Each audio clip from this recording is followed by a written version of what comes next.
all agree, share.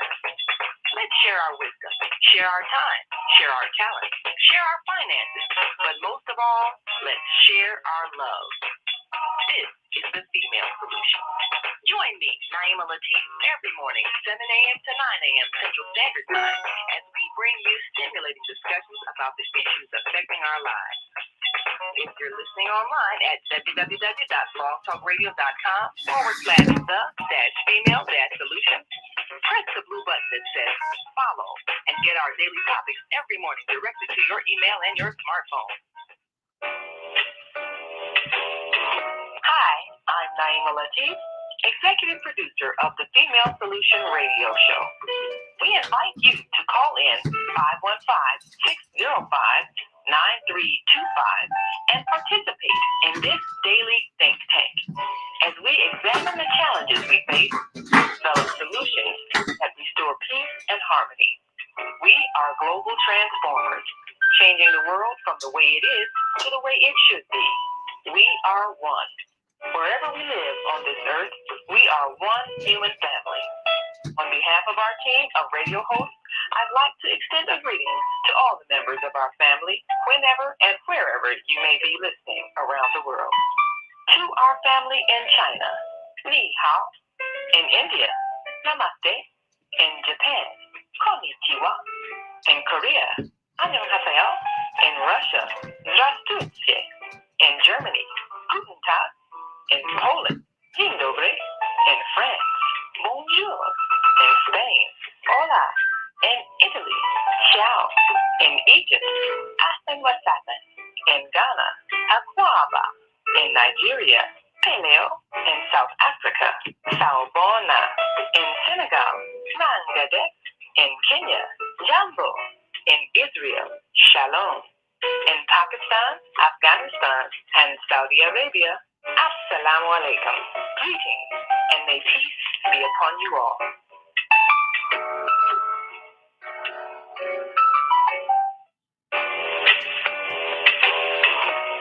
Hi, I'm Naima Latif. Join me and my co-host Kareem Hamid every Wednesday morning, 7 a.m. to 9 a.m. on the Female Solution radio show, as we explore that relationship that is the foundation for our society, the relationship between men and women, husbands and wives. Join our discussion as we seek to repair broken family ties and rebuild our community. Listen online at www.blogtalkradio.com/the-female-solution. Call in and comment 515-605-9325. Press 1 to speak to our host. Or you can join us live on Facebook at www.facebook.com/the-female-solution.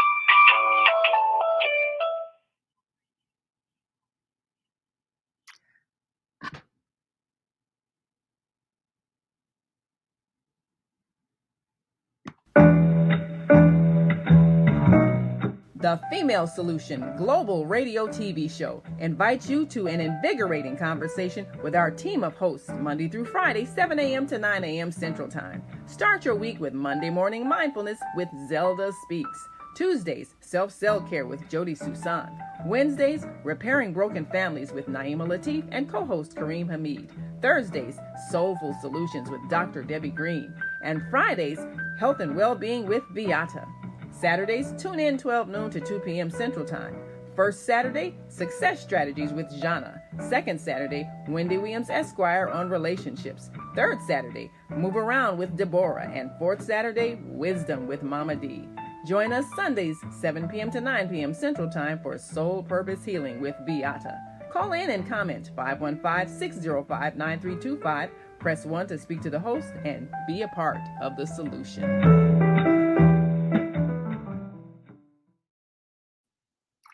Grand Rising, and thank you all for joining us this Wednesday morning on the Female Solution Global Radio TV show. And let's see if we can bring in our co-host this morning.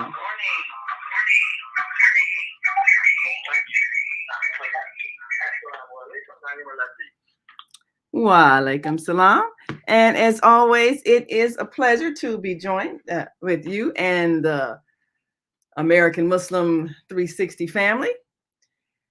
We want to encourage all to call in 515-605-9325 or 515-605-9891 and give us your thoughts about this topic today. We know that we have some very intense responses to what's happening in the nation in terms of justice. And rather than just vent and be angry and upset and accusatory, we really want to think of a response that is appropriate in encouraging equal justice under the law. There have been fears of violence as a result of the emotional upset at the Ahmaud Arbery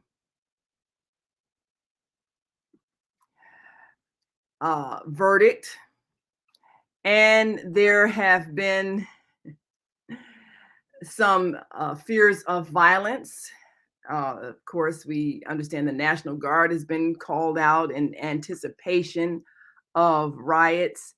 And we also know that the nation is on edge, awaiting the outcome of the Ahmaud Arbery trial in Georgia. So, of course, we want to address that. We're going to take a quick break and come right back and get your thoughts. We'll be right back in just one moment. So stay with us as we address some of the issues surrounding justice in America. And again, we encourage you to call in 515-605-9325. Press 1 when you're ready to speak, and we will gladly get your thoughts on this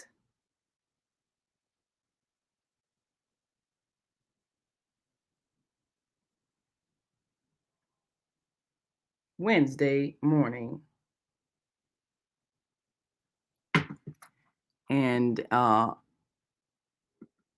if you are listening online and want to join this conversation, give us a call, 515-605-9325, and press 1 when you're ready to speak, and we will get your thoughts.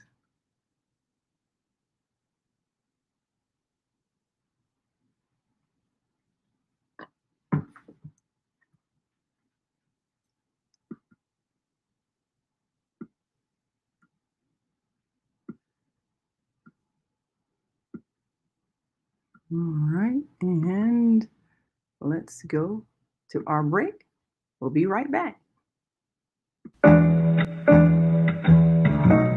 The Female Solution Global Radio TV Show invites you to an invigorating conversation with our team of hosts Monday through Friday, 7 a.m. to 9 a.m. Central Time. Start your week with Monday Morning Mindfulness with Zelda Speaks. Tuesdays, Self-Cell Care with Jody Susan.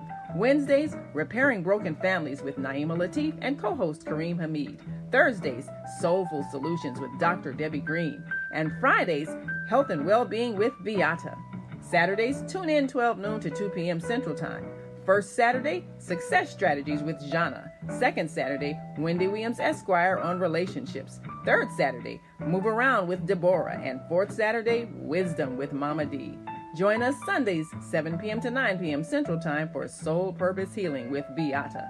Call in and comment 515-605-9325. Press 1 to speak to the host and be a part of the solution.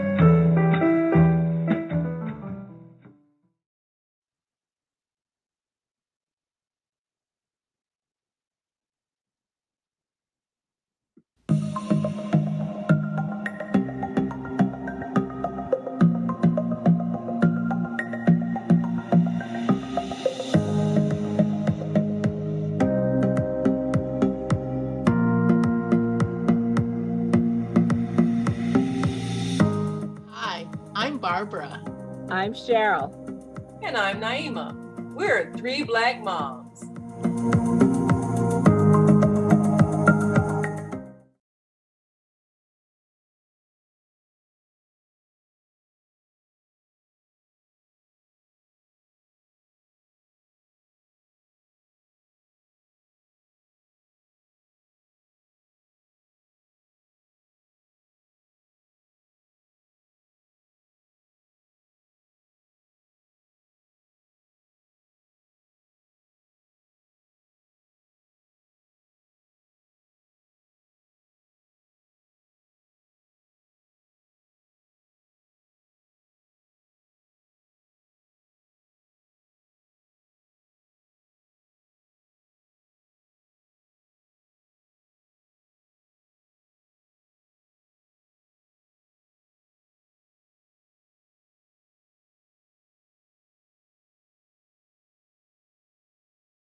And we are back. You're listening to and watching the Female Solution Global Radio TV show. I'm Naima Latif, and we want you to call in 515-605-9325. Press 1 when you're ready to speak, and we'll get your thoughts. We are going to be joined in just one moment.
The Female Solution Global Radio TV Show invites you to an invigorating conversation with our team of hosts Monday through Friday, 7 a.m. to 9 a.m. Central Time. Start your week with Monday Morning Mindfulness with Zelda Speaks. Tuesdays, Self-Cell Care with Jody Susan. Wednesdays, Repairing Broken Families with Naima Latif and co-host Kareem Hamid. Thursdays, Soulful Solutions with Dr. Debbie Green. And Fridays, Health and Wellbeing with Beata. Saturdays, tune in 12 noon to 2 p.m. Central Time. First Saturday, Success Strategies with Jana. Second Saturday, Wendy Williams Esquire on relationships. Third Saturday, Move Around with Deborah. And fourth Saturday, Wisdom with Mama D. Join us Sundays, 7 p.m. to 9 p.m. Central Time for Soul Purpose Healing with Beata. Call in and comment 515-605-9325. Press 1 to speak to the host and be a part of the solution. Okay, we are back, and do we have our AM 360 host with us? I believe so.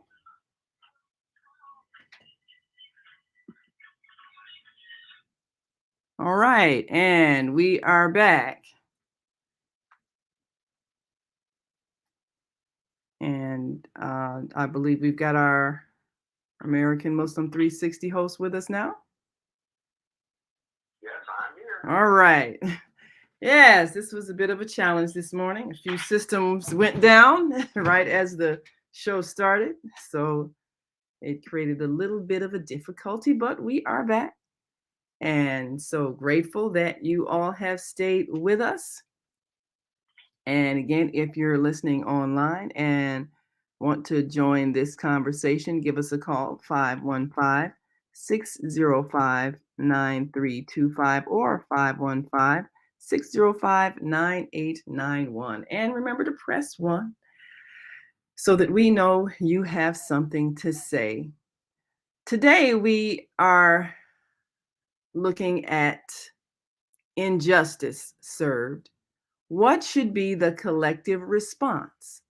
Riot, boycott, vote.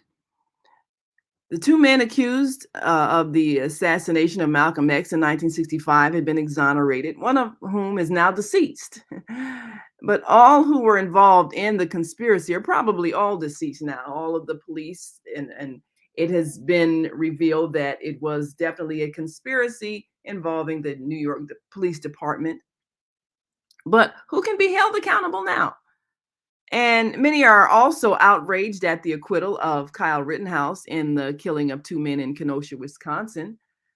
And just as we continue to debate that situation, the nation awaits a jury verdict in the Ahmaud Arbery murder trial.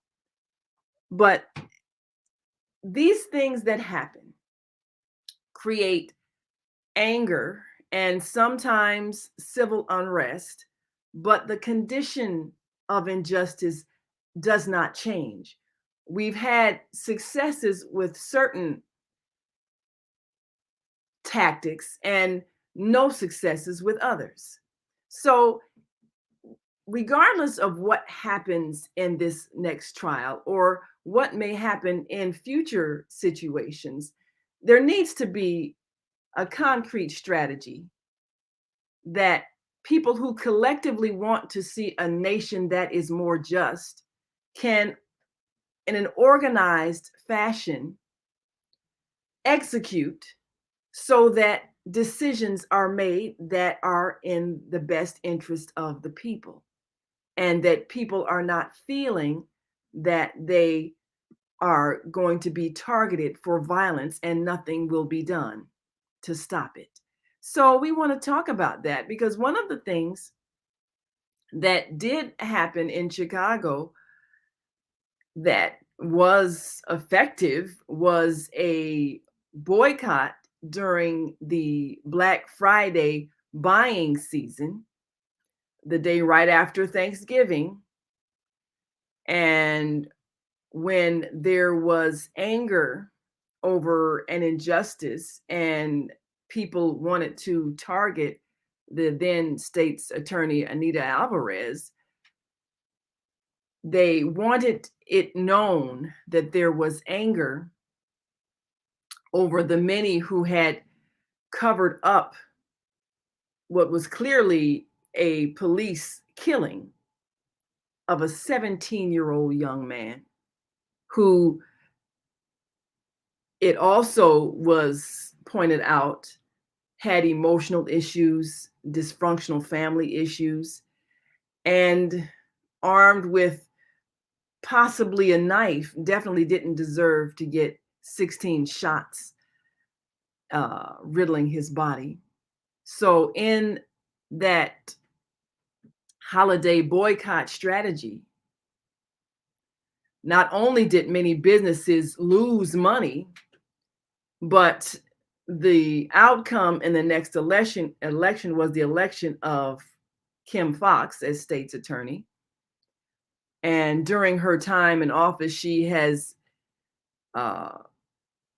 helped to free many wrongfully convicted as a result of police torture. And so we know that there is a combination of economic boycott, voting, and perhaps raising awareness, maybe through peaceful demonstrations. But certainly there has to be an organized strategy to make change. So we want to throw that thought out there as we approach the Black Friday holiday buying frenzy and see if there is a strategic way to address the issues of injustice. And are there some people that need to be removed from office? And is there a strategic way to plan for that as a collective? So we're throwing that thought out there, and we want you to give us a call and comment 515-605-9325 and press 1 to speak. We've got a few comments on Facebook, and before I pull those up, Brother Kareem, would you like to give your thoughts on the current climate and what is the best collective response for those who feel like there has been an injustice served?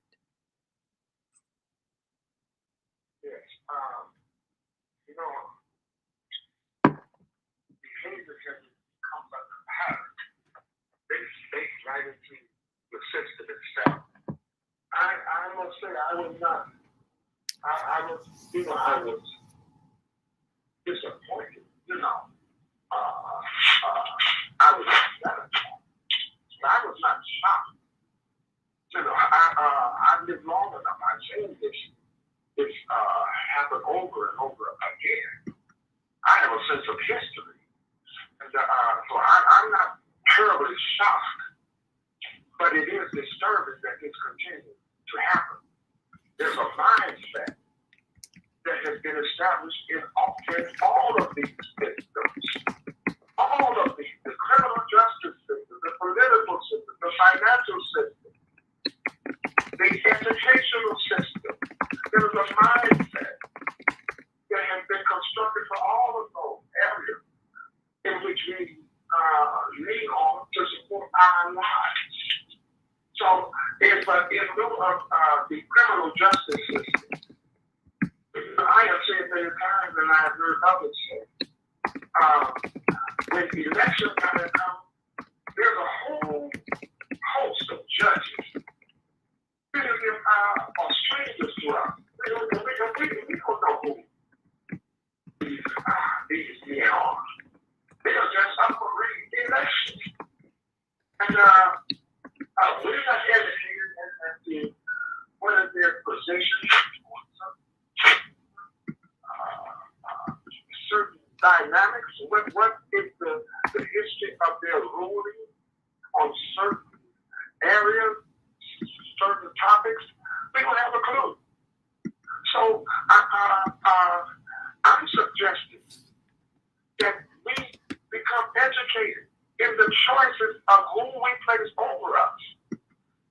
Our elected officials, those that are close to us, the aldermen and council members and all of that, I'm asking them, educate us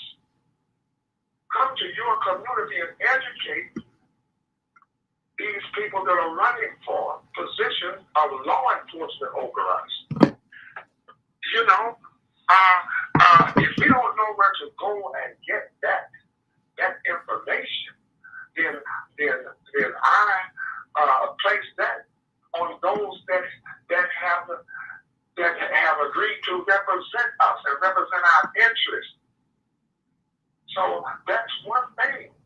These judges, when you heard the commentary of this judge over the written how the case, I knew right away.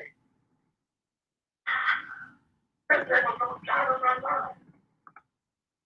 He was on the side of the prosecution. No, not the prosecution, defense. And let me say this.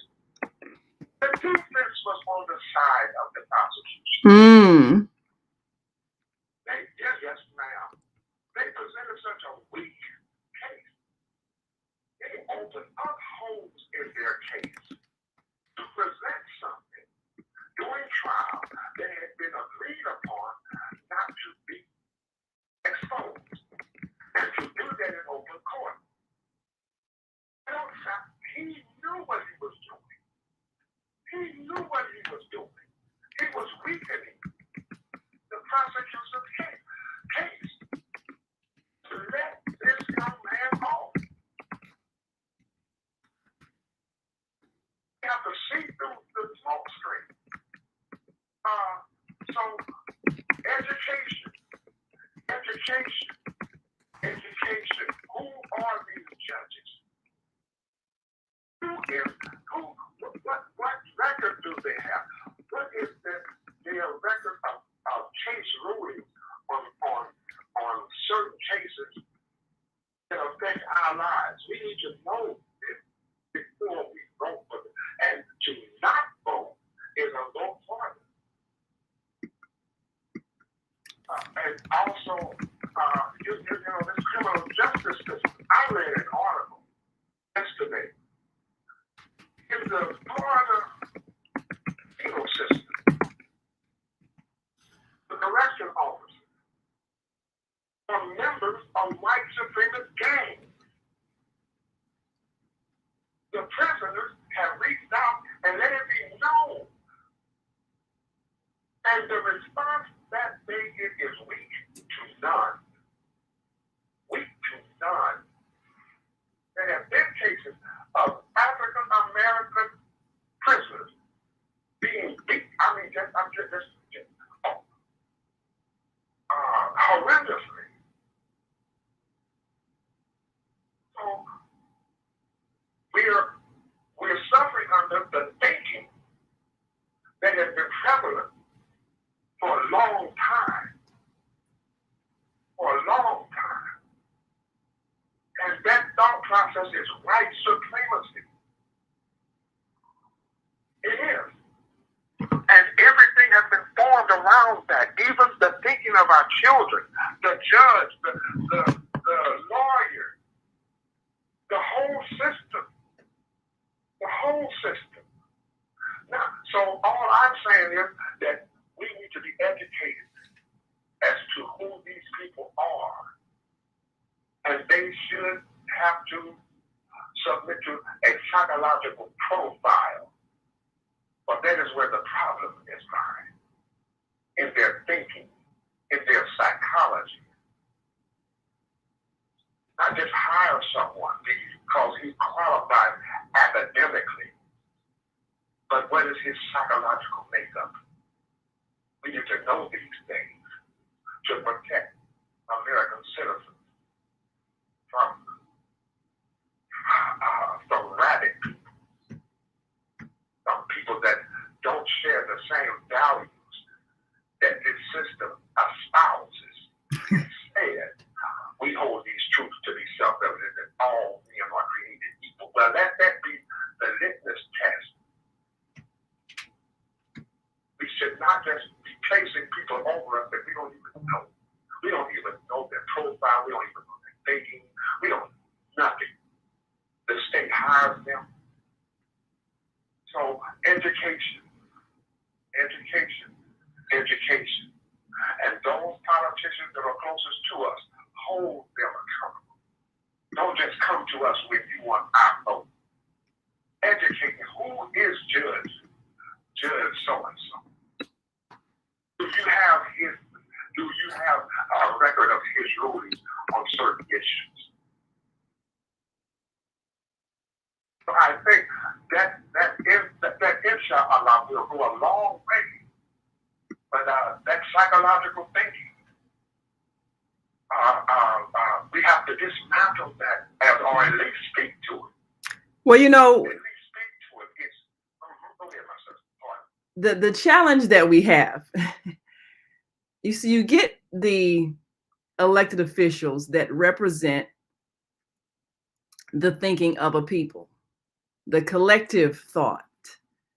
So if the majority of a people in the nation are not of the mindset that they want equal justice under the law, if they're of the mindset that they want a privileged class and they feel part of that privileged class, and they desire to uphold the injustice, then you will have a nation based on injustice. I mean, look at what happened in Nazi Germany.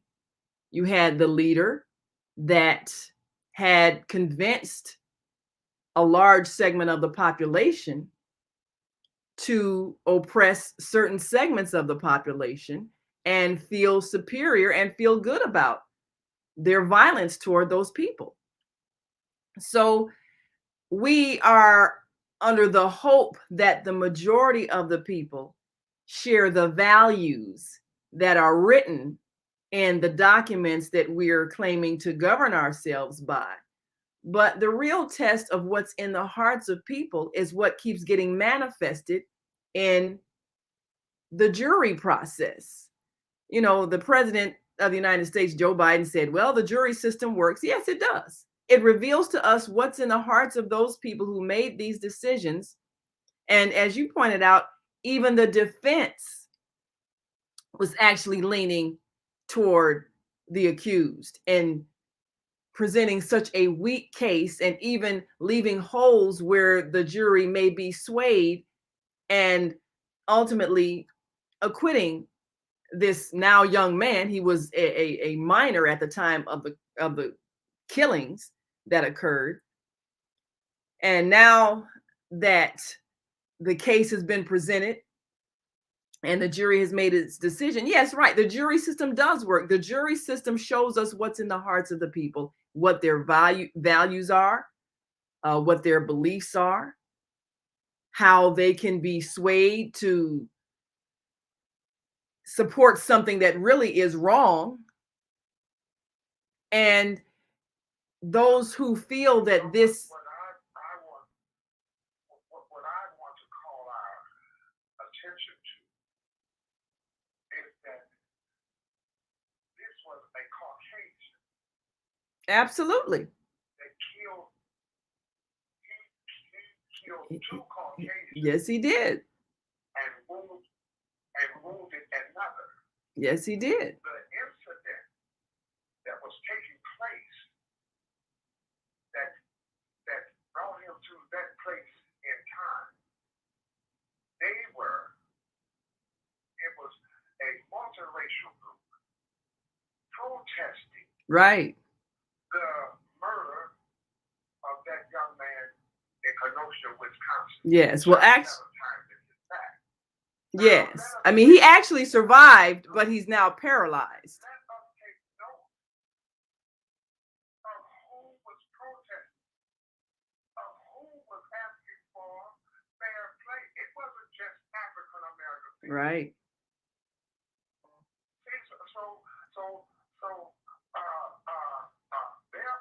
There are people that's not of us that have recognized this system needs changing.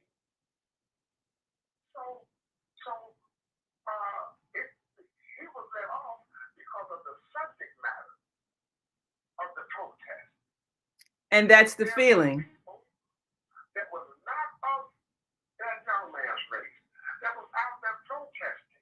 So I'm still saying, I believe the majority of the American people, especially at this time, more now than ever, are seeing gaping flaws in this system. And it's not just African Americans or Hispanics or no, it is citizens of this country that are saying openly and loudly, this system is corrupt, it has to be changed. Yes. But that only happens with proper education. And one of the things that has to happen, people have to serve on juries that are going to make responsible decisions. And that means being a registered voter, because only registered voters get selected for jury duty. And then when you get called for jury duty, serving, because a lot of people, they don't want to serve on a jury. It's a hassle, and what they pay you is way, way less than what you make on a job. But it is a civic duty. The next thing, of course, is, as you said, electing people who have the values that we can see demonstrated by whatever their current behavior is, that are reflective of justice and right thinking and a desire for rightness. It doesn't really matter the race of the men who got killed. It's the principle of, you don't have a right to go and take up arms and act as a vigilante because you don't like what's happening in another state. You don't have that right because you are not paid law enforcement. You are not hired security. You don't have a right to do that. That is the law of the land. That law can't change just because you don't like what people are protesting about. That's what makes it unjust. I'm going to share a couple of comments before you. Just one quick statement. Yes, and then we'll share a few comments on Facebook. The value for jurors. These are just common people chosen from the voter registration. Right. That are not educated in the law. And here is what is most important. The judge will instruct the juror. What does that mean? People plus one element of liberty. People plus and put it in a small compartment. And now we are not judging this part here. Only this part right here. He will disallow giving a ruling on the whole case. His instructions to him can sway him into a conviction. Absolutely. Oh, absolutely. This is more complicated than us just going down, raise our hand and all that. No, we have to know this process. The judge instructs the juror. Listen to those instructions very carefully. I'll stop right there. Absolutely. Well, there are those who feel that there needs to be a strong response in order to make a statement that the majority of the American people do not want injustice served. So we've got a few comments from people that have joined us on Facebook, and Udhef Heku says, I'm not a female, but if you ask me, voting should be the response. Look at what Georgia accomplished by voting last year. Sure, it's only a tiny step, but it should be a priority. And of course, we know Georgia in its election changed the balance of power in the Senate, which definitely makes a difference in Congress and the kinds of things that can be passed as legislation. And my channel says, running down a parade with a Ford Escape, that's what the media and their lies incited. So now this is someone who is responding to what recently happened in Wisconsin. Someone took their vehicle and crashed into a Christmas parade, killing a number of senior citizens. Was that a personal vendetta they had against someone in the parade? Was it a response to the verdict? I have not heard what is considered the reason for that attack with a vehicle. But my channel says Kyle is not guilty of murder. Well, okay, this is a person who's stating they believe that Kyle is not guilty of murder, and says my channel says O.J. Simpson got away with murder. That cancels your injustice claim. Well, according to the facts presented, the defense presented, O.J. Simpson was acquitted of murder. And O.J. Simpson also ended up getting charged in a civil case. So maybe that's something that the family of the victims will consider, a civil case against Kyle Rittenhouse. And our Monday host Zelda Robinson says, organized strategy, yes. America only responds economically, so why not boycott Black Friday? Better yet, only buy Black Friday is a better solution.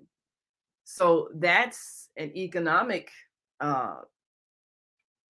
strategy, targeting where you're going to buy, who you're going to buy from.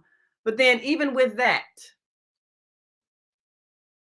because the business community hires people for jobs, so which businesses would one consider should be boycotted to make the statement that this injustice is not acceptable? So I think even with a boycott strategy, you have to follow the dollars and look at what businesses supported which politicians, what businesses are known to be discriminatory in their hiring practices, what businesses are perhaps unfavorable in their treatment of customers. Have there been any incidents of racial profiling of these businesses? Businesses that you target for boycotting need to be connected to the issue that is being raised. To simply not spend money, it needs to be strategic. That's my thought.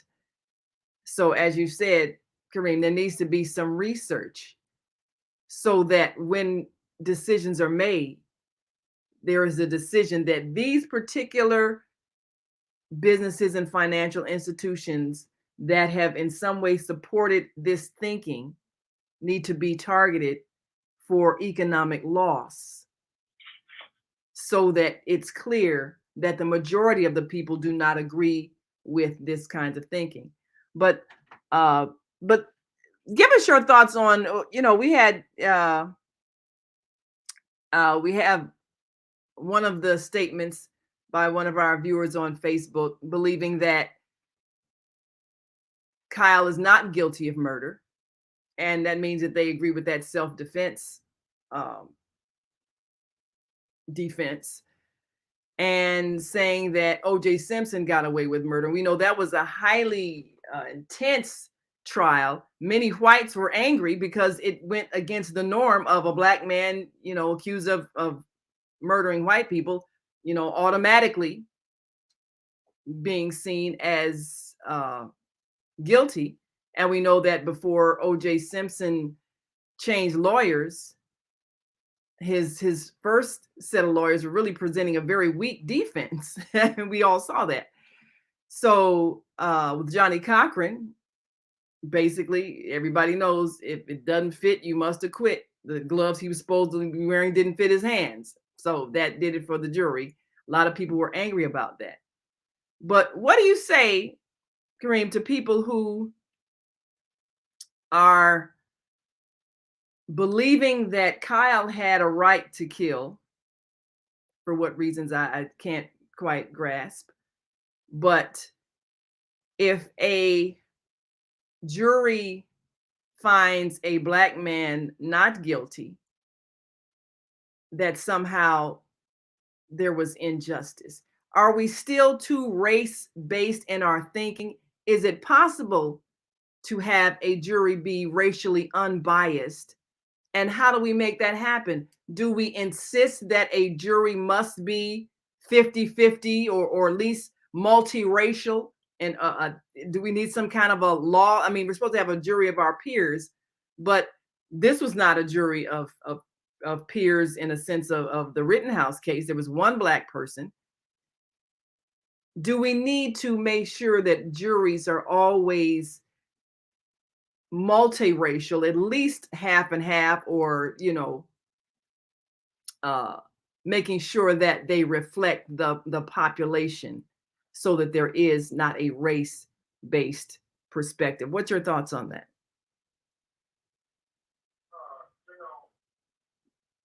First let's address those that say that Rittenhouse is not guilty of murder. When you are knowing a weapon, a fully automatic weapon,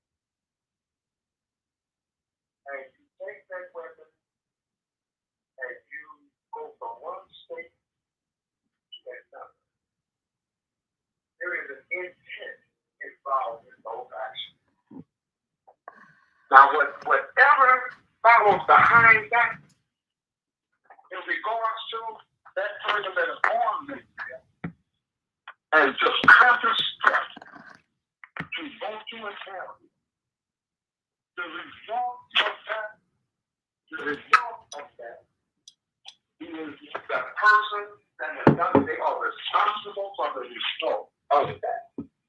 The mere fact of knowing and going to the area, that is intent. If I'm going to go with someone and you're robbing them, the person is stealing someone. Your sound is going out a bit. Okay. Although I think the that figure, I'm held equally responsible for what happened in the commission of that crime. It's a laughing idea. That comes from out of patting roads, patrols. Yes. And when someone ran away from slavery, the whole citizen was deputized to go and catch that runaway slave. That is what did the last year. That's the same.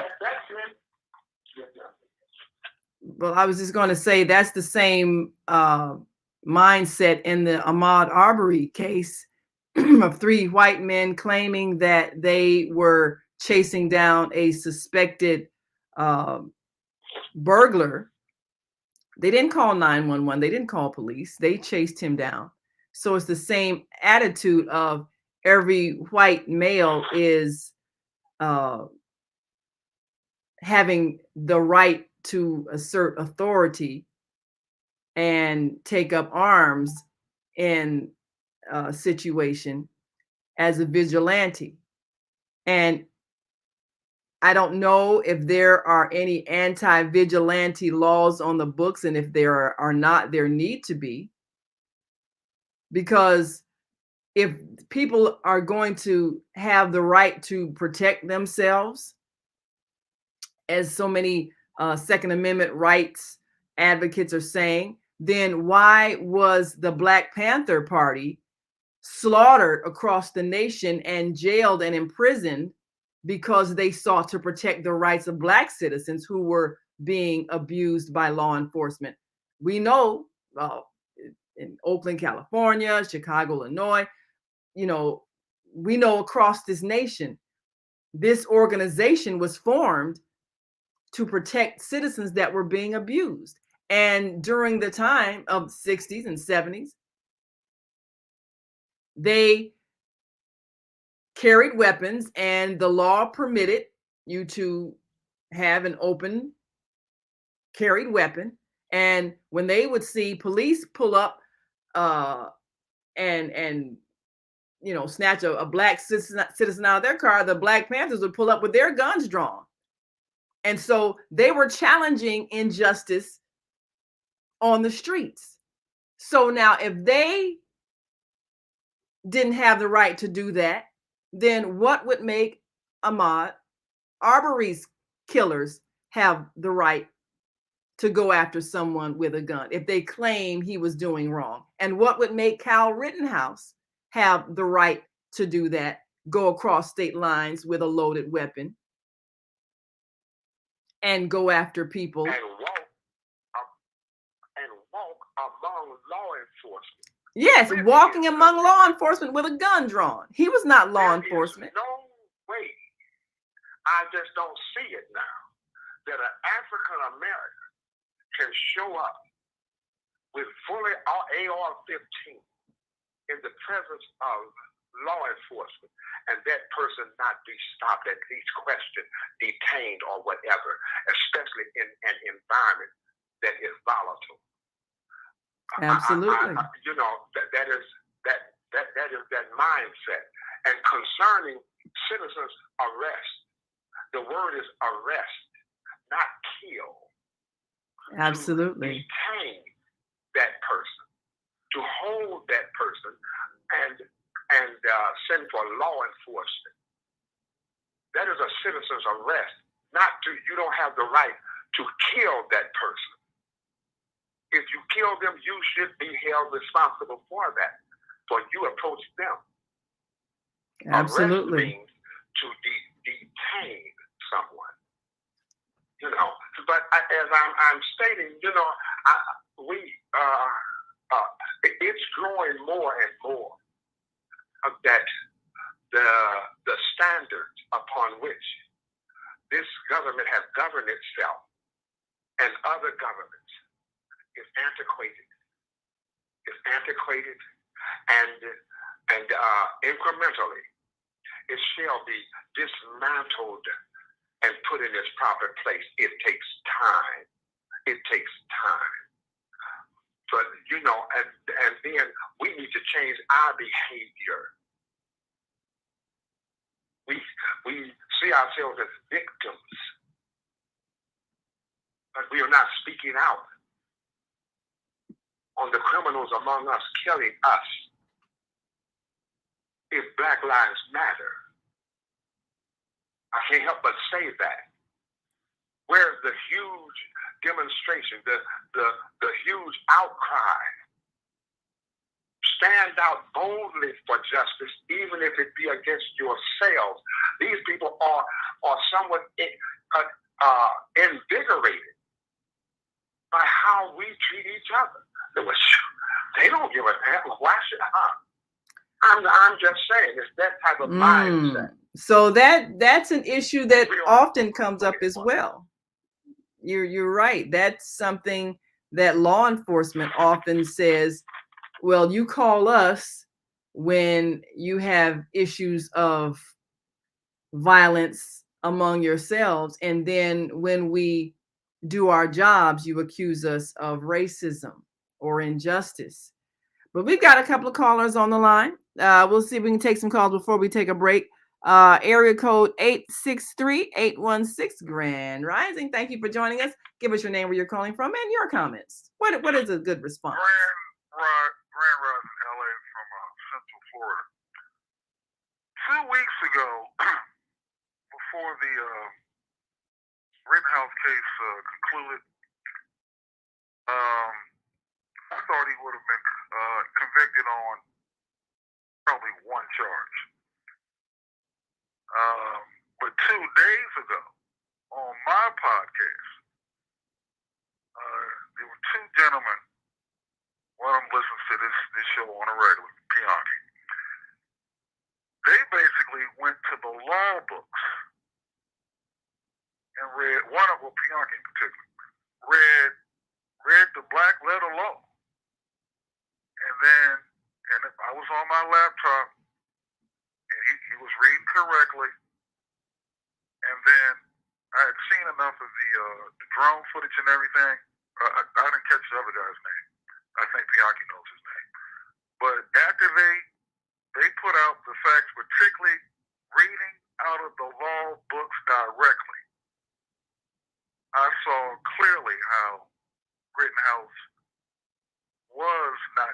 convicted of all those charges. Now, before I go any further, a lot of conversation over this whole Rittenhouse case, there have been two elements going on parallel. There's the law, and then there's the politics of law.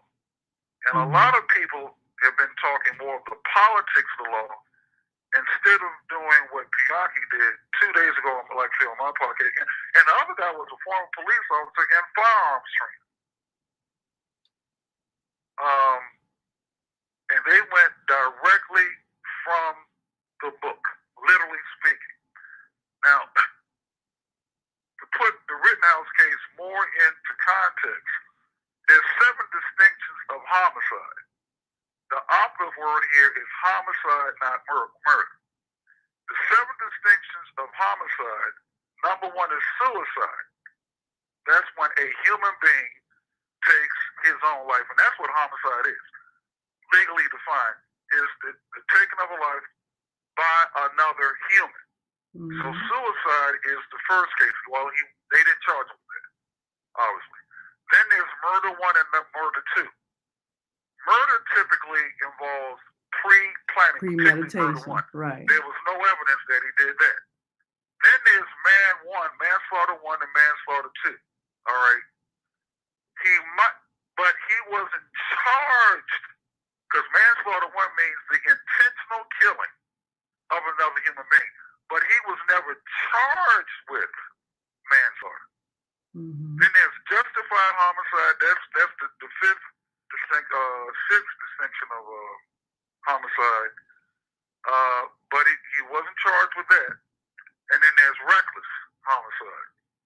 He was charged with, I think he was charged with maybe attempted or something like that. I don't have the charge documents in front of me. But you can get into the politics of law.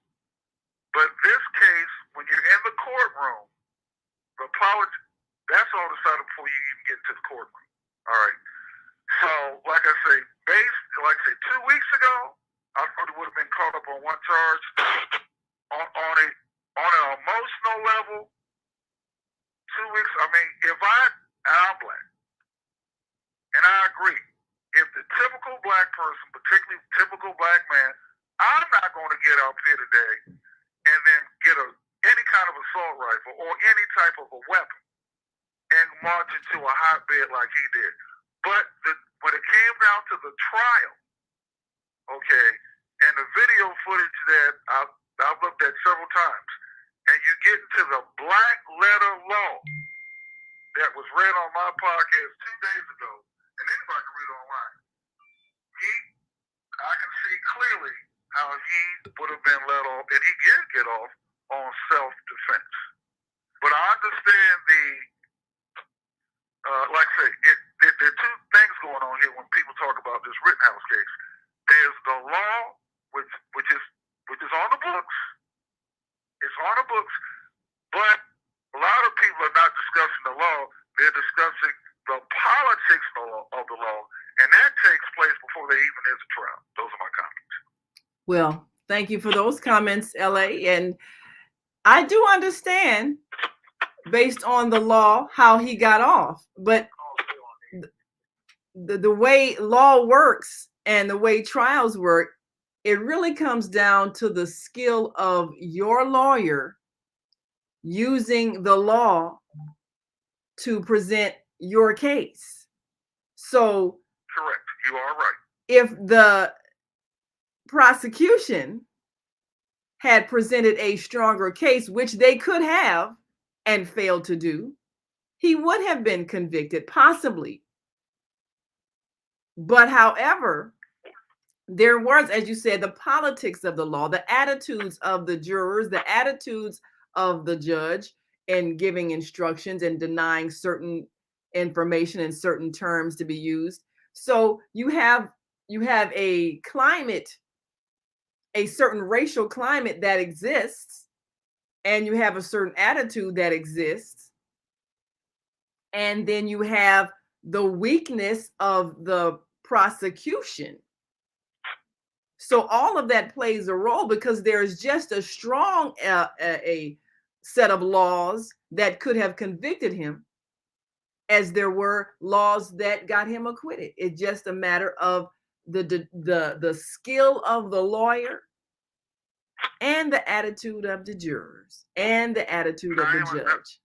I believe had he been charged with manslaughter 1, he probably would have got convicted, but he was never charged with it.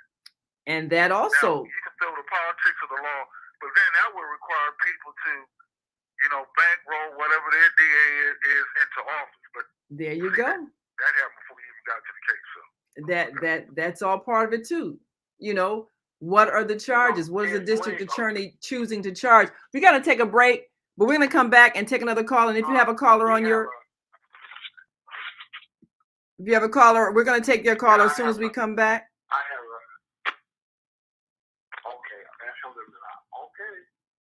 And so we'll go to the AM 360 board, and then we'll come back to the Female Solution switchboard and take another caller. And if you're watching us on Facebook, the Female Solution Facebook page or the Female Solution YouTube channel, feel free to write in your comments, and we will gladly share them with our listening and viewing audience. Thank you, LA, for your comments. We appreciate what you have to say. And we will be right back after this quick break. So we want you to stick and stay.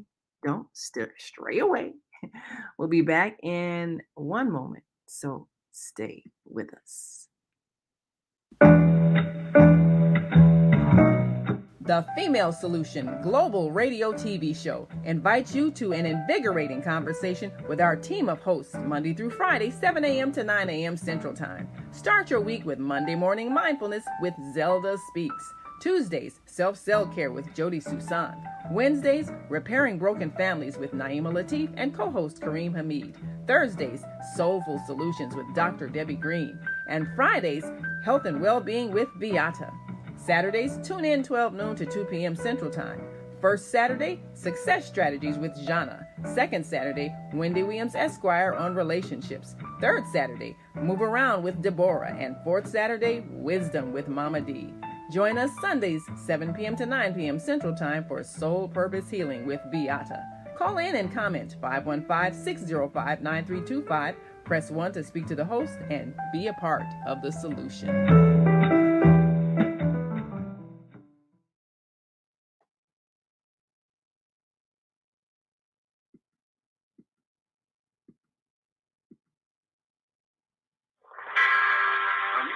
Arguing with your spouse? Are your children misbehaving and acting out? Someone in your family abusing drugs?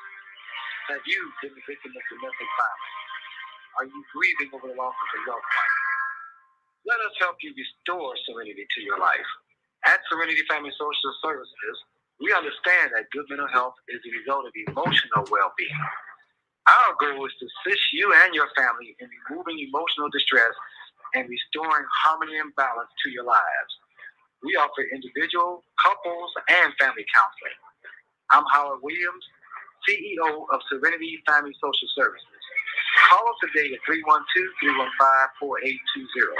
That's 312-315-4820. Do you want to live in a world without war? Join our global peace movement.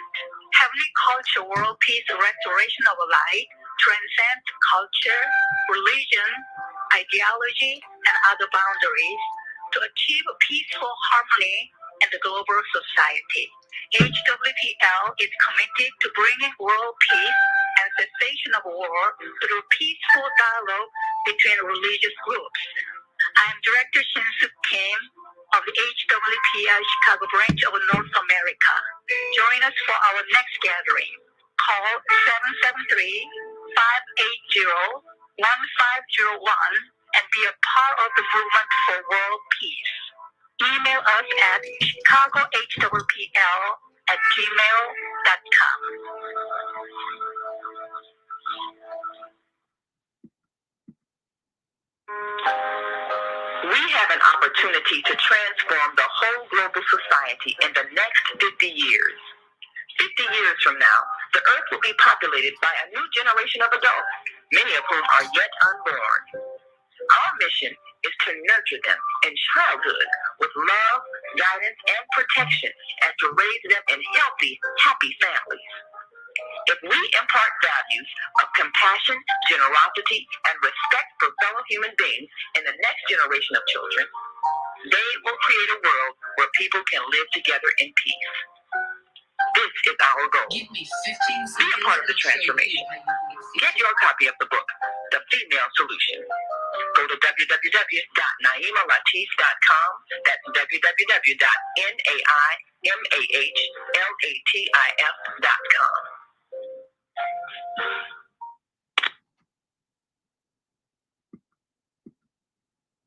With a simple blood test and food plan, Tucson Essentials will help your business, your family, and you eliminate toxins. Enjoy the program. Create a step-by-step plan to nourish your mind, body, and spirit. Click here to learn more.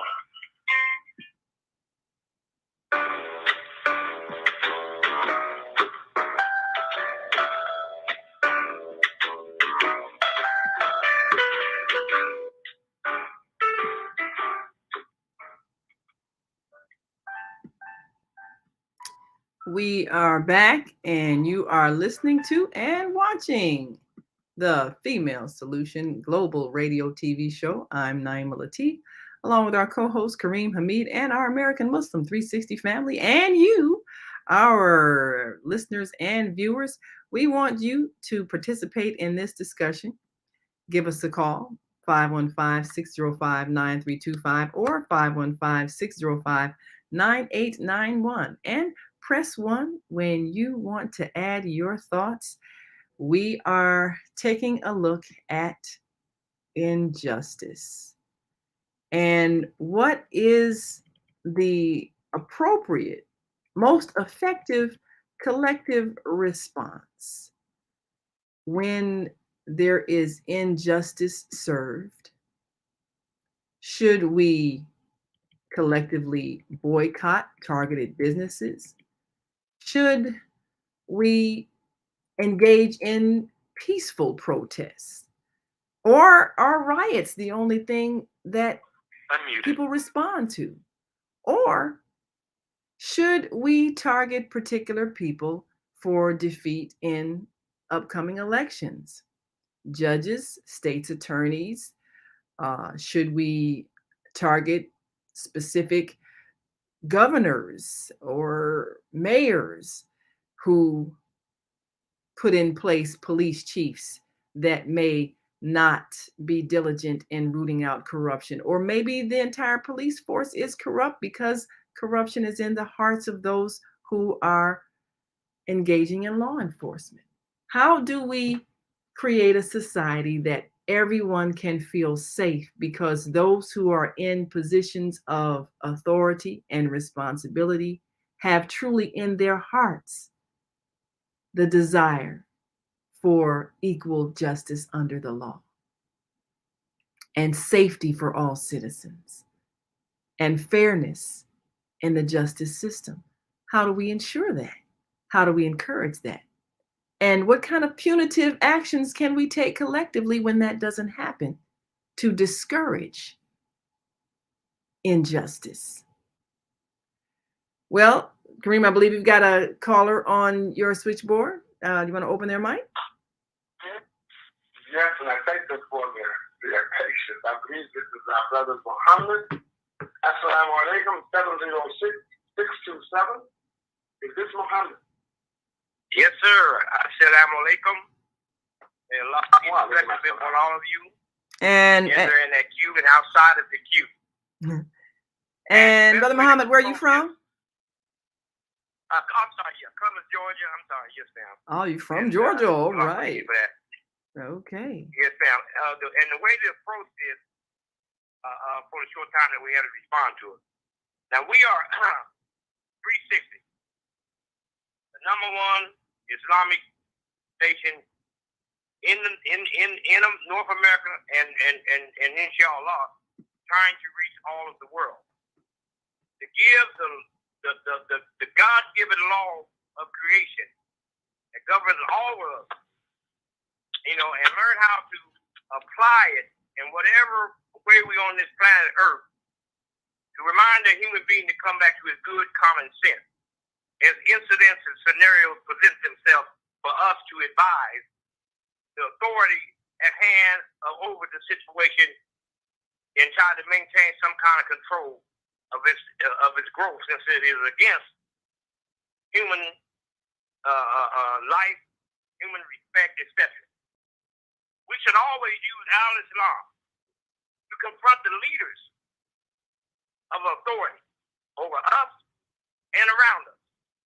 However it might influence our environment, we're supposed to not let their law or the law of people who are not following their good common nature and common sense, because it's out of control, because we know that a preacher by the name of Satan in everybody's book, most people's history, they know there's a negative force or opposite of what we're doing as human beings, the life that we are trying to lead, to love one another, accept and share, and strive for the best development of each other on this planet while we're here.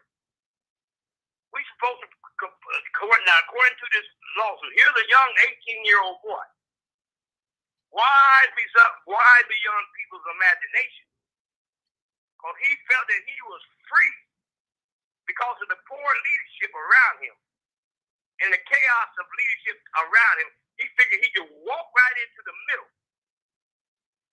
of something that had not pertained to him at all, other than what he know the people are thinking their own self, and come with a weapon, challenging every authority in America that he could. He didn't care about nobody but what he was doing, and those who behind him, who educated him. That's a well-educated 18-year-old kid we're talking here, who knows the law and proved that he knew the law. Kind of remind you of somebody else we know, ain't it? Somebody like Trump. He knows the law of, like the brother said from Florida, of politics, and he also knows the real law.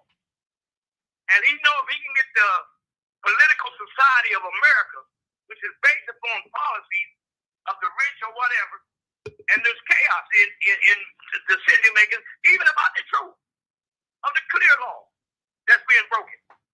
You in America, if you got the money, if you got the what they call it, the chastity or something, to go against that, you can get away with murder. So he challenged everybody. And remember, after his guilty plea, after his freedom, he said he wanted to be a lawyer. He said one of his goals right now at 18 years old, he's thinking about either being a lawyer, and I forget what the other career he said he might want. But both of them were challenging and being in charge of the law according to people's understanding of the intimidation from Satan and the people he has under his influence, like we're experiencing here in America. No one respects the law.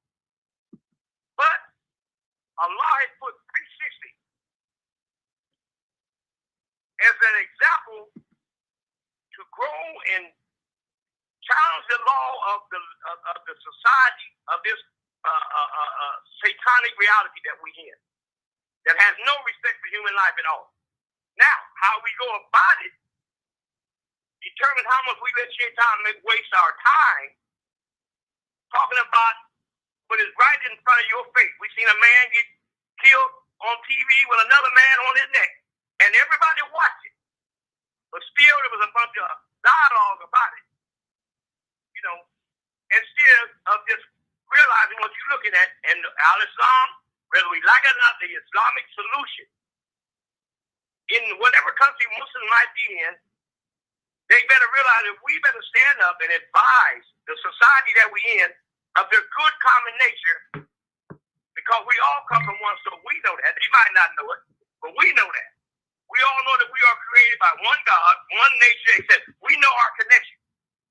Our job is to, anytime we get in whatever scenario that we have an opportunity to respond to, we have already been supported by Almighty God Allah to have the articulation, the language. You see how eloquent we talk on this program here? Very, very intellectual, very clear. But we have struggling with how to deliver the final, as Imam Muhammad said, battlefield strategy. And that is to show people that you are created by the same God I am, by the same thing I am, whatever you want to call it, but you know you're not no different in creation than me. So we're advising you that if you don't want your children, if you don't want your adults, if you want to stop all this murder and all this stuff going on in your society, you're going to have to do what your good common sense or the nature that Almighty God has already given you. And we talk to the leadership about this. The people in the street are totally, like Prophet Muhammad says that, cannot control their anger. You know, that's been put on them by leadership, bad leadership.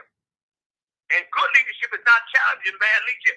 When this stuff jumped off, the police chief on now, we should have went straight to the mayor and the governor and asked them on TV, put that mic in their face, that do you think what just happened in this incident that just happened today of this young kid, 18 years old, walking in town with an automatic weapon and then killed two people of your kind? Since y'all have racial overtones and everything that goes on here, and y'all think that y'all just seen him, do y'all think it's right? What law can he be charged with? Like again, the brother said in Florida. There's no reason why that boy shouldn't have been charged with manslaughter, carrying a weapon, and creating a hospital. There's a whole lot of little charges on the book that will bring to light if proper legal representation was there. Now, I see y'all mentioned about protesting. Do you know that when George Floyd got killed, America, and especially our community, was spending $20 million a day in protest for about, 5-6 days? But none of that money was used to give to his relatives to file charges to get with the laws out of their hands. The police department, along with the guy who did get charged with it, the government, none of that money was spent for that. None of that money was spent for getting out the people who were protesting out of emotional response who might have went to jail. Well, I think that's a very significant point, brother. I think that's a very significant point that you have raised about where money gets spent when even there's a peaceful protest. Because I remember a few years ago when I believe Father Flager, who's head of St. Sabina Church here in Chicago, had a massive protest, and I can't even remember all the incidences that triggered it, but it was, of course, racial injustice. And they shut down the expressway. Well, people marched along the expressway, and there were massive amounts of money spent.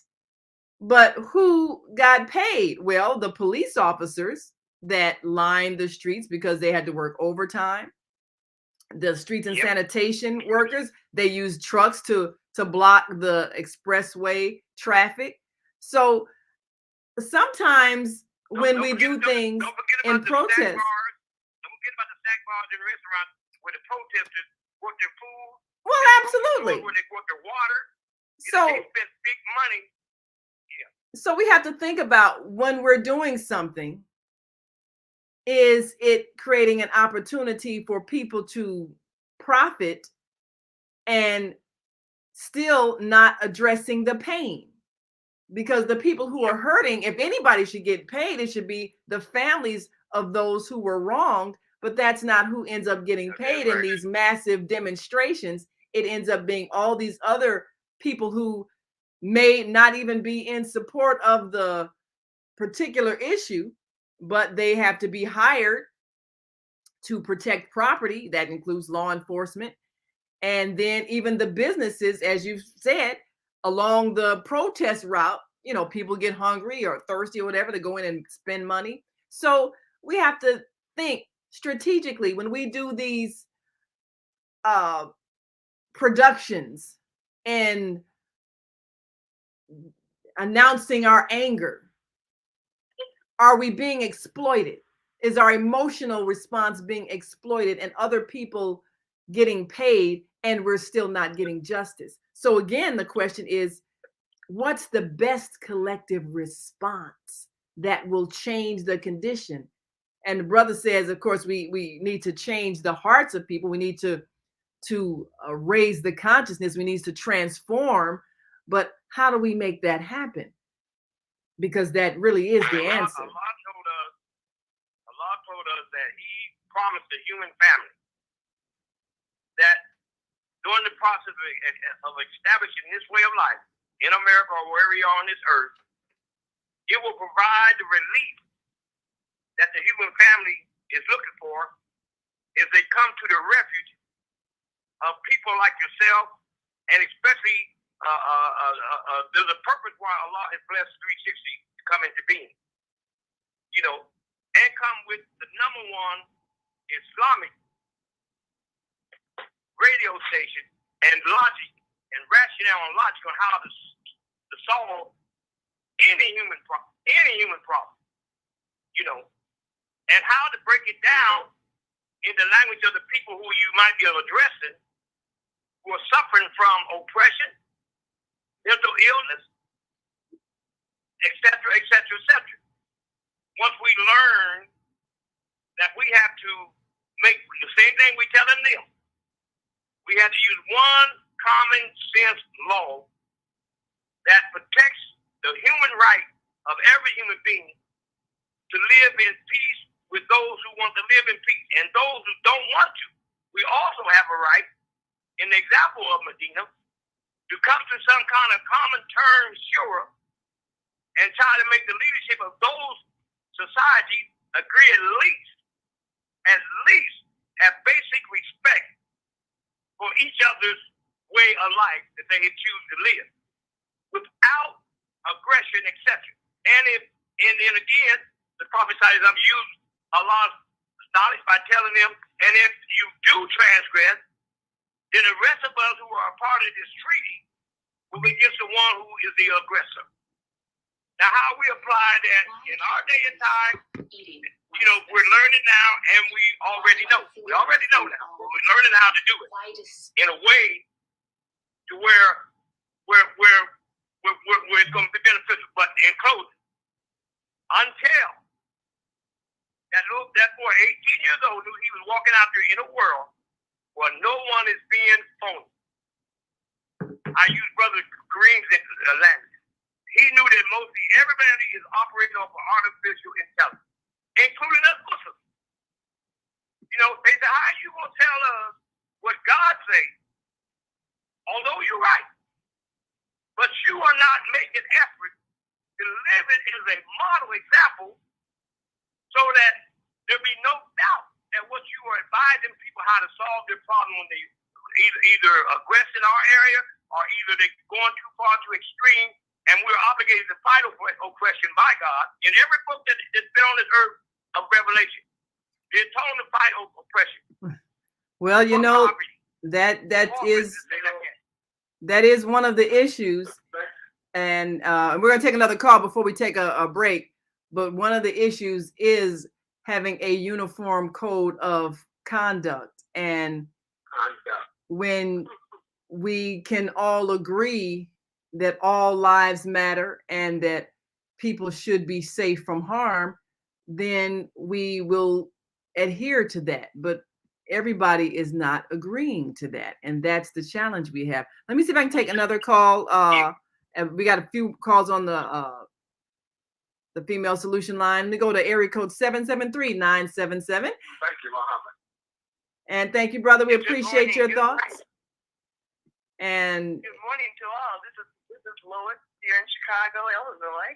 And, you know, we are just so super blessed just to be alive today. yes, Through all that we've had to watch, I know down through the years how people have been killing one another. And I want to just remind everyone and to remind everyone that Emmett Till's story is supposed to be coming on Channel 7 on January 6th, 2022. And we could all tell everyone about this because what happened back then is happening right now. There's been no change. O.J. Simpson, whether he was guilty or not, the glove didn't fit, so they must have quit. And then what happened to Johnny Cochran, another attorney, Arthur Grant? Well, they're all under a poll. They're under an oath. You're not going to hear any lawyer or judge to talk about this verdict that happened with the Rittenhouse trial. If they do, they might lose one of their family members. Anything might happen. If they say anything, I'll guarantee you that it's going to be positive. So we have to realize that no matter what happened in this jury, no matter what, the jurors were fed, they were paid, and they must do what they're told to do. They don't know nothing. I have selected a jury. Mama D selected a jury. So several of us, I selected a jury. The judge will even give you 25 minutes just to question the jury. But they tell them what to do. They take them out to lunch. Some of them they put up in hotels. And listen, they're going to do, Brother Green said it all earlier. I mean, maybe he should repeat that. This system that we're in, Mr. Anthony Bottom was 16 years old in New York. And during the time, he was a Black Panther. And during the time Mark Clark and Fred Hampton was killed, he killed 2 police officers at 16 years old. He served 50 years in prison. He was released October of 2020. He's still alive, but he served time for murder. Now, whether they find this white man guilty or not, he still has to answer to God. Because one of the 10 Commandments states that thou shalt not kill. Thou shalt not kill. So if they feel, these white people feel that because this boy was 16 years old, couldn't even vote. I mean, he wasn't even old enough to vote. But he could go out there with a machine gun and kill somebody, and they say, okay. But God's not saying okay.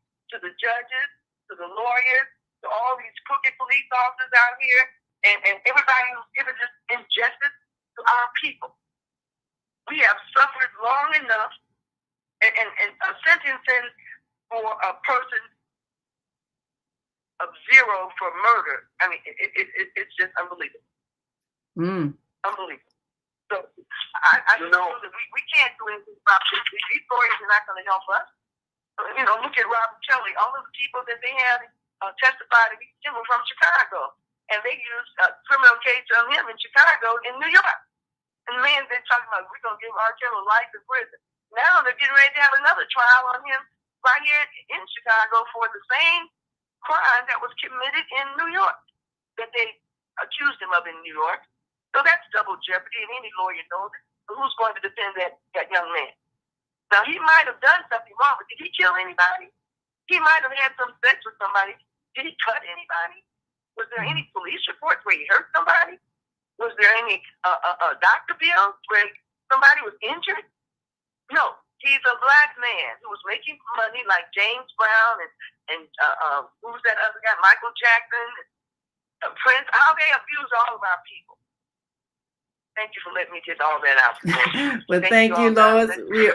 We appreciate your passion and fire, and definitely appreciate your participation. We got to take one last break. Brother Kareem, you might have some more calls on your line. I've got some callers on ours, and we've got a few statements that I'll share with you from our Facebook friends, and we'll be right back after this last break. If you're listening online and want to join this conversation, give us a call, 515-605-9325 or 515-605-9891, and press 1 so that we know you have something to say and we can open your mic and get your thoughts. You're listening to and watching the Female Solution Global Radio TV show. I'm Naima Latif, your host, along with my co-host Kareem Hamid, and we'll be right back. So stay with us.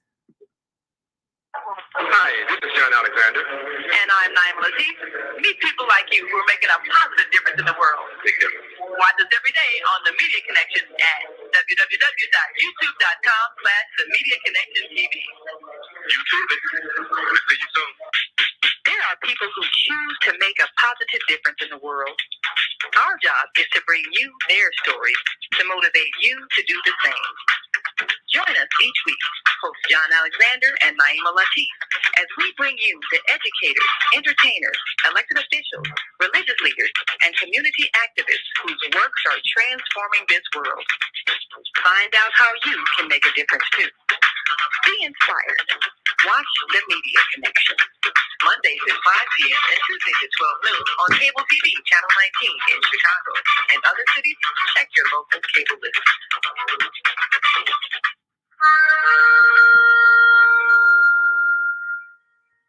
I'm Beata, your holistic life coach. These days, it's more important than ever to work on your physical, mental, emotional, and spiritual health. Are you consciously breathing deeply in stressful moments?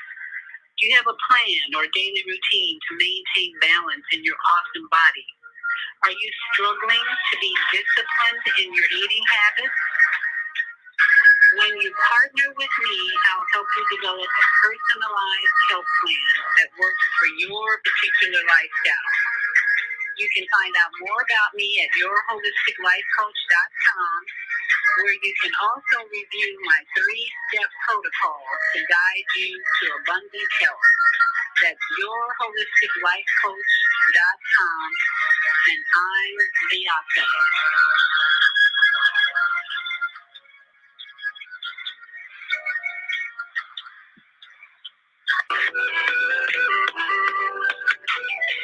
Tune in to Global Solutions with Dr. Debbie Green on Thursdays at 7 a.m. Central Standard Time and 8 a.m. Eastern Standard Time to hear great topics and stories on grief and turn it into victory. Join Dr. Debbie Green to look for stories of triumph and learn how to overcome. You are not alone in your life, and there is hope in the darkest hour.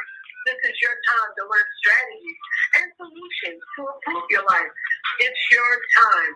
So join Dr. Debbie Green with Global Solutions and call in on Thursday at 7 a.m. Central Standard Time and 8 a.m. Eastern Standard Time at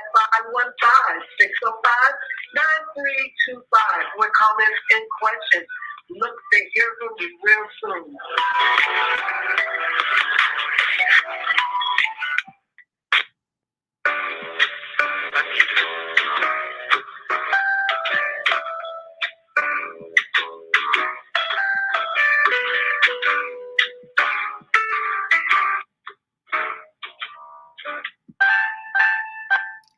And we are back. You're listening to and watching the Female Solution Global Radio TV show. Yes. So I've got a few comments I'm going to share, and then we have some more callers on the line, and we have making a statement. Let me see. The name is To Be Sovereign, says, there will never be justice, peace, and harmony as long as the money supply is owned and controlled by supremacist thieves who need to be exposed. Well, that's certainly a thought. Financially, we are dealing with an economic system backing a philosophy. And Mandy said, did you even watch the trial? There are those who watched the trial, and I've heard a lot of comments from people who didn't see the trial, just heard comments about the trial. I heard on a broadcast last night, some people repeating some of the same things that were being said, but weren't actually a part of the trial. And then To Be Sovereign says, YouTube will not allow us to expose them. They also control all media, including social. That's To Be Sovereign's statement. And To Be Sovereign also says, the private owners of the Fed are pushing us into another civil war, as well as injecting us with toxins. Okay, so that was statements made by the viewer. To Be Sovereign is the name making those statements. And let me go to our phone lines and take another caller. And we have area code 773 436. I believe we have Mama D on the line coming up this Saturday with Wisdom with Mama D. Grand Rising. Thank you for joining us on the Female Solution. Give us your thoughts. What should be our collective response when there is injustice served? Well, hallelujah, greetings, global transformers, grand rising. And I want to say, to invite everybody to listen in 12 to 2 p.m. this Sabbath. Our topic is going to be fixing who or what is destroying the Black family. Now, to answer your question, you said, what is the best collective response to address our problems? Well, it is written in the Black History Bible book, whose hero is a woolly-haired man with bronze-colored feet to match his bronze-colored face, that righteousness exalts a nation. It's also written, a question is asked, if my people who are called by my name, not everybody, but those called by his name, will humble themselves. You know, society celebrates pride. And to seek his face, what direction would you look if you were seeking his face, up or down? And pray and turn from their wicked ways. Now, right there, that's the problem. His people are wicked. The wicked people are, and we've already been told, you don't wrestle against flesh and blood. Get off of that. You wrestle against powers and principalities and spiritual wickedness. And where is that wickedness? On high places. Isn't the presidency of the United States a high place?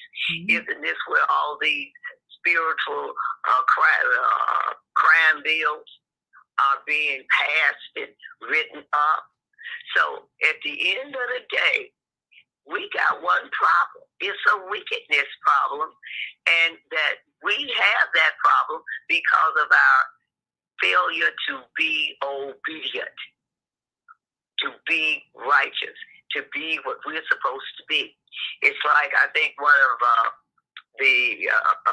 I don't know if it was Frederick Douglass, he said, but you want crops without rain. You know, and this is what we want. We just want somebody to beam down and do all this stuff. You're either part of the problem or you're part of the solution. And most people are part of the problem. They are talking loud and they are saying nothing and doing even less than nothing. So we got to, what did Michael Jackson say? Check out that man in the mirror. That's where it starts. You know, before you start getting the beams out of other people's eyes, have you really taken the time to take the logs out of your own eyes? You know, that's where it starts with yourself. Yes. You know? Yes. Well, and that's where we are. Well, I certainly agree. Pointing the finger, but what about the three fingers that point back at you? Yeah. When you point that finger at somebody else. Well, I certainly agree. Mama D, yes, ma'am. Yes, sir. In my reading this morning, yes, ma'am. Yeah. I read every morning.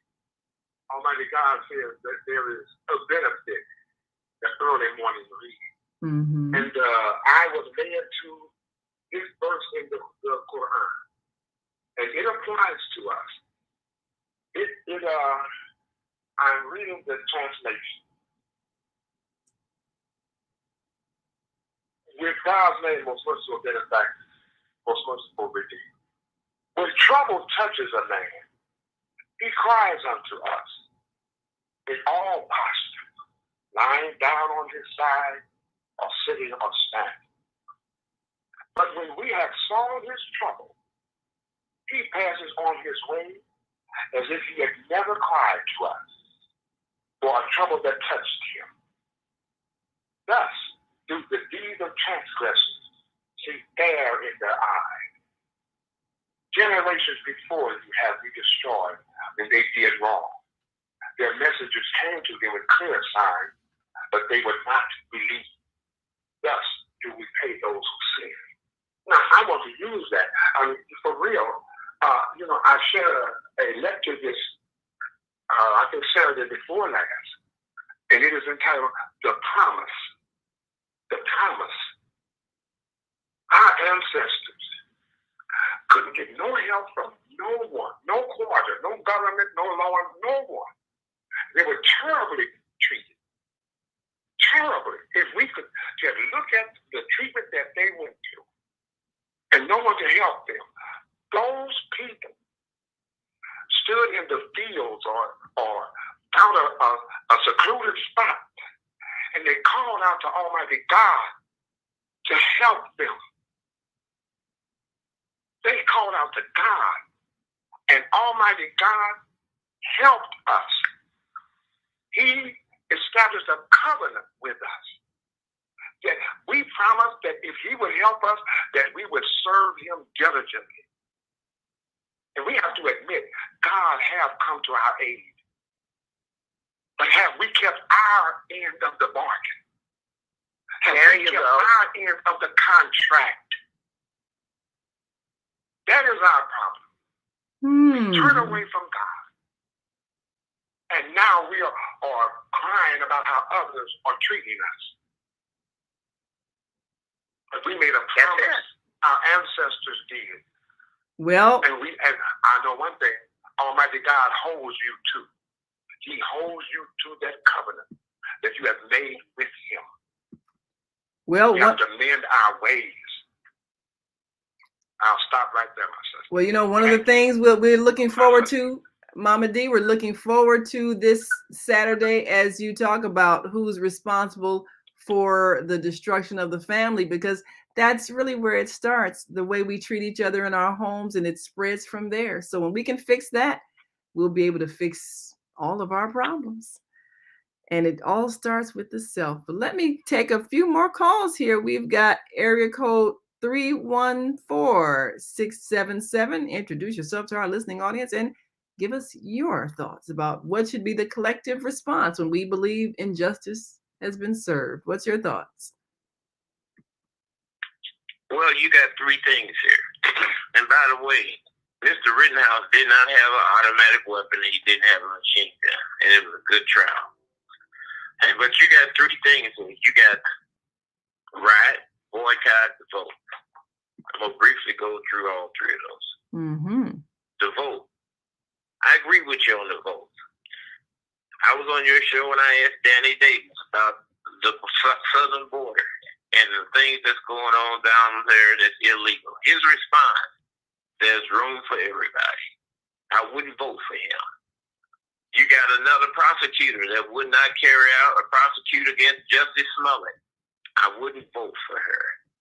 Look at out in San Francisco, California, where you got people going into stores with calculators and tapping up $950 worth of merchandise and walking out with it because if it was over $1,000, they would be charged. I wouldn't vote for that prosecutor. You got Kim Gardner in St. Louis, first black prosecutor, female in the city of St. Louis, said that if it looked like they need what they stole, let them go.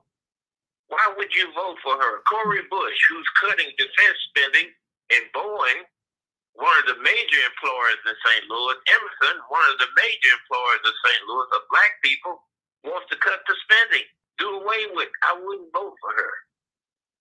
That there is how it should be done. Boycotting.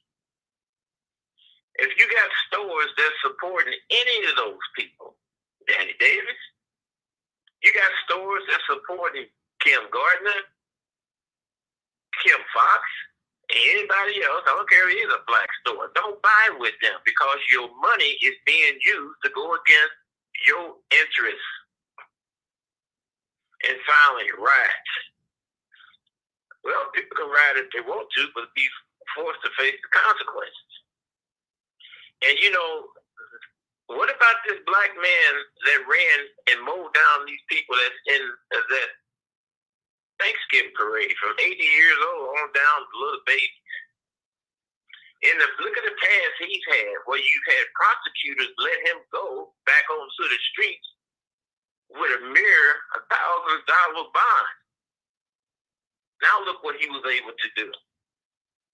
Nobody's saying nothing about that. I think we pick and choose what we want to argue on. And I agree with Mama D. She said we. I agree with this here too. It says the collective, because the collective is not all of the collective. And you know, I don't like to put no people's names out there, so I'm not, because I don't think it's fair. So that is my answer to your question, Naima. Well, I thank you so much. I thank you so much for your participation in this discussion.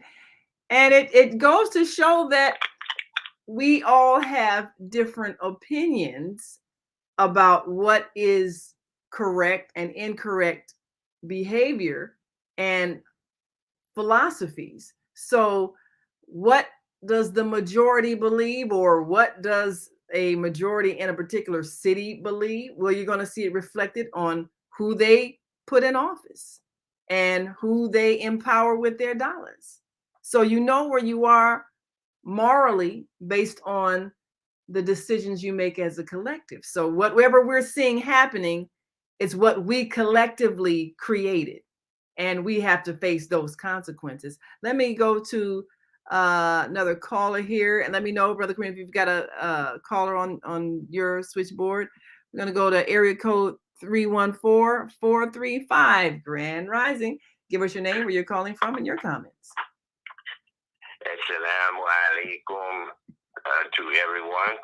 This is Mark Shahi from the SDL, the Gateway City of St. Louis, and the Show Me State of Missouri. I want to say, alhamdulillah, the praise and thanks belongs to God first and foremost. Very interesting topic and discussion. I've been somewhat in and out, but I want to just say something that I think needs to be said. There's been a lot of great commentary on the topic. If you can use this in terms of justice, it's a gold nugget, put it in your pocket. If you can't, throw it away. Judge an unseen situation through intelligent, conscious eyes.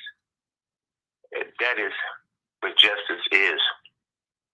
And notice that you have to be you're judging an unseen situation through intelligence, using intelligence, but conscious of the Almighty, the Creator, eyes. And so I said that to take it back to this here. We have to, in order to eradicate injustice in all, we got to take it back to religion. And so until we do that, as it was mentioned in terms of education, for the eradication of that, until we get the major religions to acknowledge the truth in terms of human beings, as God is one, all life is one, and human beings are one, and they should have the same destiny, until we begin to start to working for establishing a just and an ethical society, we're going to continuously have this. This is a sign. This is a sign from Almighty God. Until you acknowledge the truth that has been revealed, it is the Creator that has created us with different colors and shapes. It is the Creator that has made us into different nations and tribes that we may get to know and benefit from each other. Until that truth is said from a religious perspective, you can come up with all kinds of different things and try to remedy the injustice. That's the after effect. So the education begins, it starts in the home, but it has to transcend the home into the society and what comprises society. And the religious field, the educational field, and all of those fields that human beings have a common interest and concern for. Until man knows that there is no superiority, the superiority in God's sight is the ones that are most consciously regardful of Him. And then you're going to have this problem, So I'd like to say to those only sister stations, to please tune in to the Parenting Family Reconstruction Learning Lab on IWDM Radio tonight. We're working in that effort of what the home life, what the family life should be like and all. We need to begin to educate our children so that they don't grow up with that same misconception, perception of human beings and how we should interact with human beings. Excuse me, the love that we should have for human beings, regardless of whether they look like us or not. Very important. So that's 7 p.m. Eastern Standard Time, 6 p.m. Central Standard Time, and 4 p.m. Pacific Coast Time. The dial-in number is 714-816-4673, 714-816-4673. And tonight, the MGM Roundtable will have a panel, and the topic will be, what is it that you're most thankful for since becoming a conscious Muslim? Now, if you're a Christian, the same question, since you become a conscious Christian, we do invite you to tune in. We do invite you to participate. And we want to say there won't be a courtship and marriage learning lab tomorrow, excuse me, in lieu of Thanksgiving. Well, we'll be giving thanks. Because I don't broadcast on national holidays. Well, we do thank you for your work, Brother Mark, and we thank you for tonight's topic. And I think you said a key thing about consciousness. There are only two kinds of people on the planet: the conscious and the unconscious. The conscious people are those who are aware of that universal law that you just stated, that we are all one, we are all equal, we are all expressions of the Creator. There are people who are conscious of that, and those are the people who want things to be right and just and fair and kind and compassionate. There are those people who are unconscious, meaning that they believe in division and hatred and fear, and they are easily manipulated based on physical differences of other people. And so as long as there are the unconscious people that we put in positions of authority, and as long as the conscious people are not taking responsibility for the way they spend their money, the way they vote, and their treatment of other people, then we're going to have manifesting what we're seeing manifest. So we do thank you, Brother Mark, and I think we got one more caller, and we're going to look forward to hearing you tonight. And thank you so much for all the work that you're doing. Yes, thank you.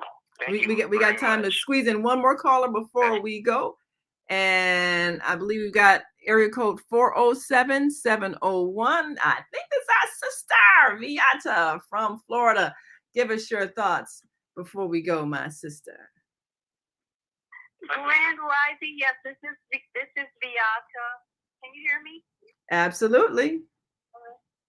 Yeah, this is Viata in Florida. It's a little cool here. I want to say I'm thankful for music. I am so grateful for all the musicians who have given us the gift of music. And I've been watching documentaries on Netflix. I love documentaries because I learn a lot about people's lives, and I get a higher perspective on their life and death when I watch these documentaries, because I'm not watching this to be entertainment. I'm learning, what is the Creator's view on this? So I got three men I want to present to you to consider, to be more conscious about the life and death of people and stop focusing on race. Lee Morgan was a trumpet player. These are all black men, by the way. I'm just going to put that out there because they were all killed by black people, okay? Their lives ended with a bullet from someone of the same race and even their family members. Lee Morgan was a trumpet player who lived from 38 to, he was 33 years old, same age as Sam Cooke, 33. Sam Cooke died. We all know Sam Cooke. We ought to be playing his Change Is Gonna Come music about now. And these two men, Lee Morgan was killed by his wife, his common law wife, with a gun, a bullet, black woman. Sam Cooke was killed by a black woman at a hotel with a bullet. And of course, many of us know Marvin Gaye. He lived to be 45, and he was killed by his own father. So when we look at how people leave the planet, it doesn't matter what color they are. It's what you just took. Their consciousness. There's no consciousness when somebody takes a gun and puts a bullet in a person who is so gifted. All of these men, Lee Morgan, trumpet player, jazz, had his own jazz group. Marvin Gaye has blessed us with this amazing music. I'm going to play one of Marvin Gaye's music in my yoga class today online Facebook. You're going to want to join me because that music just makes you move your body in a certain way that no other music can make you move. Yes, and then they had gifts. The gift. These three men of color gave us the gift of music that is still going, even though they are no longer on the planet. And their lives ended with a bullet from other melanin people. This is not about race, people. It's not about race. It's not about race. It's about consciousness. And that is true. We need to clean up our own house in the Black community. We're still killing each other. So absolutely. why are we focusing on what happened in the courtroom when the judge, the final judgment came from the Creator with 7 women on the court in the jury who said forgiveness. This is a season for forgiveness. So that's my viewpoint. My perspective is a season for forgiveness. We need to stop arguing about this, come together in unity, and stop being divided. That's how they're trying to conquer us. Well, we're about to go off on Blog Talk, so I want to make sure we let our listeners know. And we thank you all for being with us, our those who are listening online, of course. If you want to continue as these final moments, we're still live on Facebook. I want to say thank you to our sister Viata. Listen in on Friday with Health and Well-Being with Viata, and Sunday Soul Purpose Healing with Viata. Thank you to my co-host Kareem Hamid, and thank you to all of you who participated in this discussion. As she said, it's not about race, it is about consciousness, and we're going to talk about the reality of life's transitions, what they really mean. Join us for a new series the last Monday of the month on Monday Morning Mindfulness with our host, Zelda Speaks, every Monday. And this last Monday, we're going to talk about what these transitions mean as we live our lives, celebrate our lives, and exit from the earth plane. What do we learn from this reality? And how can we raise global consciousness to create the world we want to see? I'm Naima Latif. Thank you all for joining us today. Join us tomorrow for Soulful Solutions with Dr. Debbie. Until that time, continue to shine your light. On behalf of our team of radio hosts, I'd like to thank all of you who participated in today's discussion. And to our global family listening from all around the world, we say thank you. To our family in China, Sheshe, India, Zanyaba, Japan, Arigato, Korea, Kamsamnida, Russia, Spasiba, Germany, Danke, Poland, Jean, France, Merci, Spain, Gracias, Italy, Grazie, Egypt, Shukran, Ghana, Medasi, Nigeria, Eshe, South Africa, Gabonga, Senegal, Geret, Kenya, Asante, Israel, Toda, Pakistan, Shukriya, Afghanistan, Tashakur, Saudi Arabia, Shukran. Assalamu alaikum wa rahmatullahi wa barakatuh. Thank you. And may peace be